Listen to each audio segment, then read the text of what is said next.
Hi, my name is Amber. Welcome back to my channel, Books and Beaches. So for today's Bookmas video, I wanted to talk about the new to me authors that I read this year. Now, my hopes was that I was going to keep it to 5 and under, but I actually found 6. And these are all authors that I don't believe I've talked a lot about yet in any of my videos that I've done in my little bit of a wrap-up series. But they were all authors that were new to me this year. I had never read any of their books before. A few of them, their books may have come out this year, and a few of them, it was just, I picked up their books this year. So I just wanted to share, these were some standout authors to me. Whether or not their books will make it onto my top books of the year is yet to be determined, because I am kind of stalling on filming that one yet, just because today was our last day of school, which means I am officially on winter break, and I know I'm gonna have a little bit more time to read. I have not completed anything in the month of December because I focused on, creating Bookmas content, which is great. I'm feeling very, very accomplished in actually meeting my goal.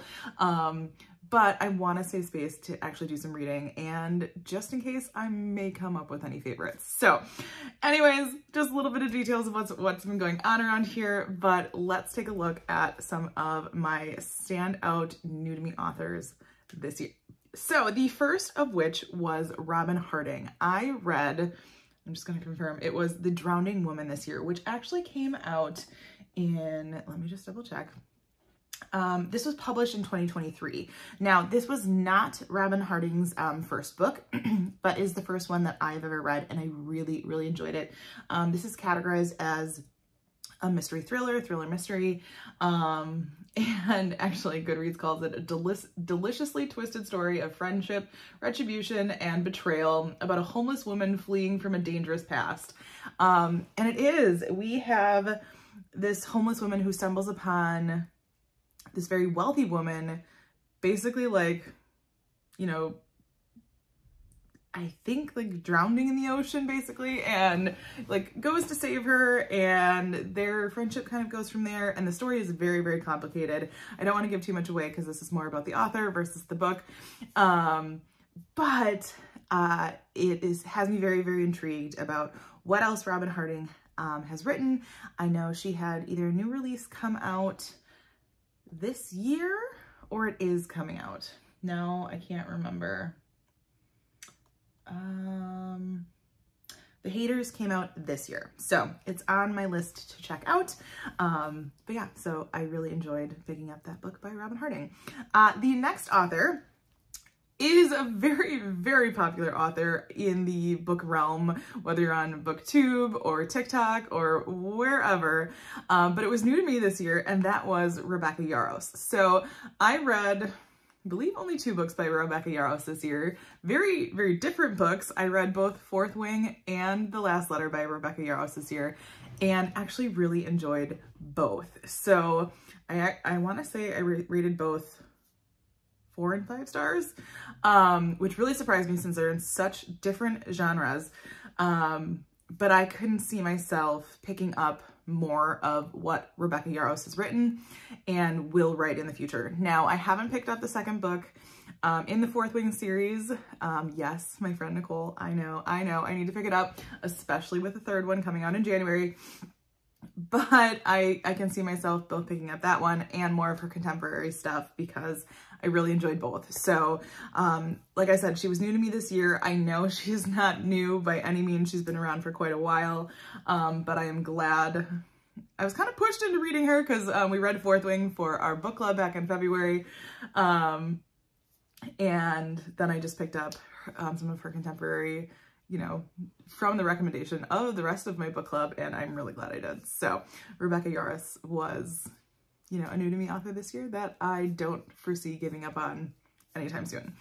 The next one was Amy Tintera, and she wrote, oh gosh, now of course, why am I going to forget the title? It's been all over the BookTube space. So, of course, I'm forgetting the title when I need it, but it was a really popular book. I believe it came out in Book of the Month, but it featured a podcast, and excuse me, I'm going to go through my book, Goodreads here. Listen for the Lie. There we go. I quite enjoyed that book. I love a good book with a podcast element in it. And so that is what has me really intrigued with Amy Tentera's writing. I enjoyed the writing. I enjoyed the twists. I enjoyed how, you know, she wrote her characters. Like I said, I love a good podcast element. The grandmother in that story was so funny. And so I liked how that character, you know, lightened the mood into the rest of the thriller. So I know that wasn't her debut novel. Now that I look, let's see, what else does she have? It says she's written 11 books. So there is more out there to discover of hers, and I'll be curious to see, you know, what else she comes out with, because I'm not sure if some of these other ones are thrillers or not. It does look like some of them are in series. Now, if I'm remembering right, I want to say this might have been her venture into adult novels.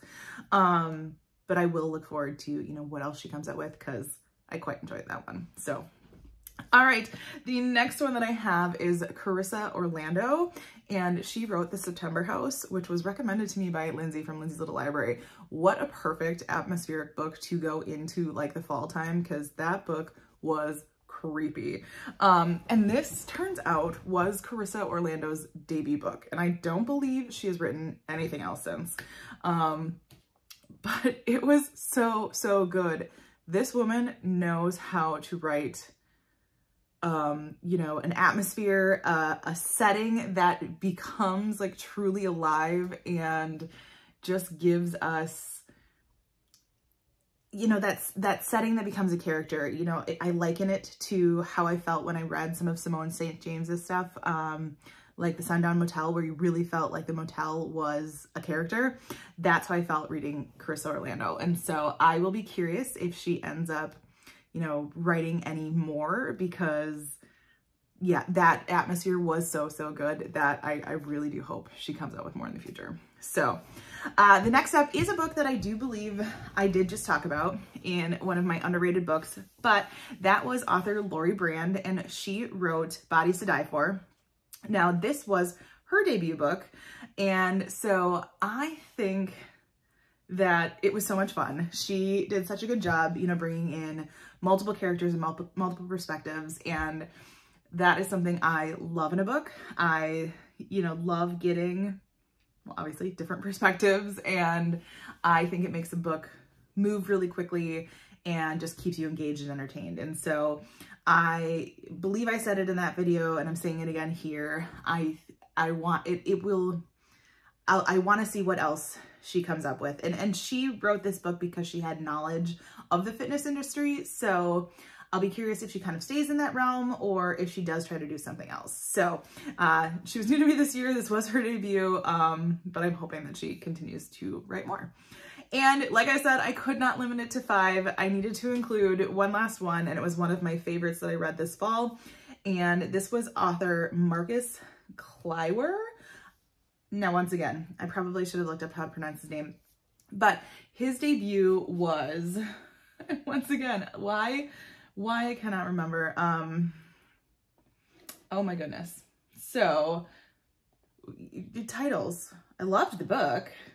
Because it was perfectly atmospheric and creepy, but names are escaping me. We used to live here. There we go. You're probably all yelling at me, right now, being like, this is what it is, Amber. But that book was so fantastic, and the fact that that was his debut novel, I cannot wait to see what else he brings to, you know, this thriller mystery, possibly even horror genre. Like, it was such a strong, creepy story. How many times can I say creepy? That I cannot wait to see, you know, what else he brings us. And yeah, these last 3, like I said, were debuts. And so I just think it's so cool that I was able to just, not that I discovered them this year, but that I was able to read their books this year. And I can only imagine, you know, what else we're going to get from them. So those are 6 authors that were new to me in 2024. What are some authors that you read that were new to you this year? Any that I should be checking out? Feel free to let me know in the comments below. As always, if you like this video, feel free to like and subscribe, and I will see you next time.